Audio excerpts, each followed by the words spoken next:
तो क्या हाल चाल जी। ये होने वाला है हमारा खुद को ट्रांसफॉर्म करने का डे 18। आज हमारी सुबह हुई फिर से 5 बजे, हम उठ के चले गए नमाज़ पढ़ने के लिए।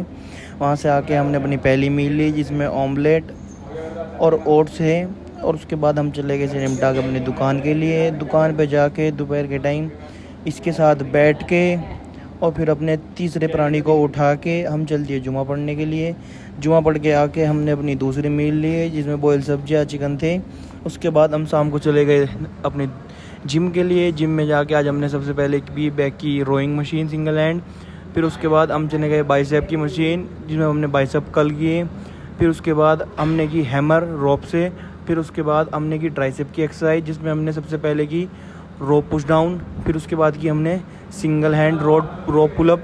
फिर उसके बाद हम चले गए कार्डियो करने के लिए। कार्डियो करके उसके बाद फिर हमने की क्रंचेस की ये वाली साइड वाली ये वाली एक्सरसाइज। फिर उसके बाद हमने की जंपिंग जैक करने के बाद हम सारे के सारे चल दिए अपने अपने घर के लिए। और घर जाके एज़ यूजुअल अपना वही एग्स को प्रोटीन का लिया। आपको मिलेंगे कल।